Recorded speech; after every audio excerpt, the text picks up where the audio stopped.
राजकारण, समाजकारण, कोकणातील प्रत्येक घडामोड. सिंधुदुर्ग 24 तास आता नव्या रूपात. सिंधुदुर्ग संवाद, ताज्या घडामोडींसाठी आताच सबस्क्राइब करा. सिंधुदुर्ग मेडिकल कॉलेज रुग्णालयातील सर्जिकल वॉर्ड बंद करण्याची वेळ आल्याचा गंभीर आरोप करण्यात आला आहे. आरोग्य विभागातील कर्मचाऱ्यांच्या बदल्यांमुळे दाखल रुग्णांवर डिस्चार्ज घेण्याच्या किंवा बांबोळी येथे रेफर होण्याचा दबाव टाकला जात असल्याची तक्रार आहे.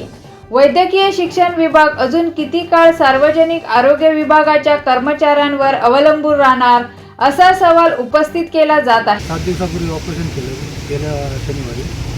ऑपरेशन केल्यानंतर 7 दिवस ट्रीटमेंट चालू होती.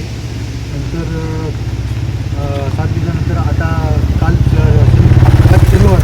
शनिवारी त्यांना डिस्चार्जची ते बोलायला लागले, घरी जावं किंवा बांबोळीला जावं असं सांगायला लागले. सिंधुदुर्ग मेडिकल कॉलेज रुग्णालयाची आरोग्य यंत्रणा आणि याच्या संदर्भात आजपर्यंत जो काही मी आवाज उठवत आहे, आज एक अशा पेशंटच्या बाबतीत बघायला गेल्यानंतर, त्याची तक्रार ऐकल्यानंतर एक भयानक परिस्थिती तिथली आज दिसली. आज सार्वजनिक आरोग्य विभागाच्या काही कर्मचाऱ्यांना, नर्सेस असणाऱ्या कर्मचाऱ्यांना त्यांची बदली होऊन 1 वर्ष झालं होतं, तरी सुद्धा सोडलं नव्हतं. त्यांना रिलीव्ह केलं गेलं आणि त्या रिलीव्ह झाल्यामुळे पूर्ण वॉर्डच्या वॉर्ड बंद करायची वेळ आज मेडिकल कॉलेज व्यवस्थापनावर आली होती. आणि ही वेळ आल्यामुळे तिथल्या एका पेशंटला त्याच्या ड्रेसिंग जे करणं गरजेचं होतं अजून 6-7 दिवस ऑपरेशन नंतर, तर त्याला घरी जा किंवा बांबोळीला जा अशा पद्धतीचं रेफर डीनने केल्याचं सांगितलं तिथल्या डॉक्टरांनी. जर जबरदस्तीने रुग्णांना घरी पाठवायचे प्रकार आज तिथे मला उघड्या डोळ्यांनी बघितले. ही जर सिंधुदुर्ग जिल्ह्याची परिस्थिती असेल तर माझं जिल्हा प्रशासनाला, पालकमंत्री महोदयांना माझी खरोखरच कळकळीची विनंती आहे.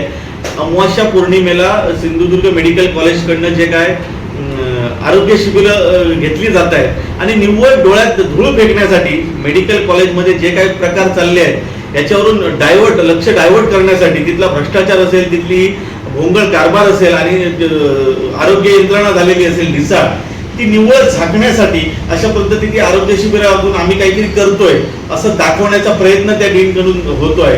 परंतु प्रत्यक्षात आज लोकांना, तिथल्या सिंधुदुर्गातल्या नागरिकांना मरण यातना भोगावं लागत आहे. आज जो पेशंट ज्याचा पाय काढला होता त्याला घरी जा, नाहीतर त्याला गोवा बांबोळीला रेफर केलं गेलं होतं, अशा पद्धतीच्या लोकांवर जाणीवपूर्वक डिस्चार्ज करण्यासाठी दबाव आणला जात असेल का, तर लोक नाहीत. माझा एक साधा प्रश्न आहे मेडिकल कॉलेज व्यवस्थापनाला. मागील 3 वर्ष 4 वर्ष आपण सार्वजनिक आरोग्य विभागाच्या कुबड्या घेऊन आज ते हॉस्पिटल चालवत आहे. गेल्या 2 वर्षात तुम्हाला तिथल्या जागा भरता का नाही आल्या? वैद्यकीय शिक्षण विभागाचा शासन निर्णय झालाय, तुम्ही नर्सेस घ्या आउटसोर्स मार्फत, तुम्ही इतर टेक्निशियन घ्या, का घेतल्या गेल्या नाहीत याचं उत्तर मेडिकल कॉलेज व्यवस्थापनानं देणं गरजेचं आहे. आणि माझं जिल्हा प्रशासनाला एक कळकळीची विनंती आहे, तिथल्या ज्या आउटसोर्स मार्फत 300-350 जागा आउटसोर्स पद्धतीने भरल्या गेलेल्या आहेत, मग हा 300-350 स्टाफ गेला कुठे? जर तुम्हाला 10-11 लोक रिलीव्ह केल्यानंतर सार्वजनिक आरोग्य विभागाची रिलीव्ह केल्यानंतर वॉर्डच्या वॉर्ड बंद करायची पाळी येते. 2 दिवसापूर्वी ईसीजी टेक्निशियन एकाने सुट्टी घेतली म्हणून तुम्हाला ईसीजी करताना लोकांना 50 लोकांची लाईन लागली होती, परंतु टेक्निशियन नसल्यामुळे त्यांचा ईसीजी होत नव्हता.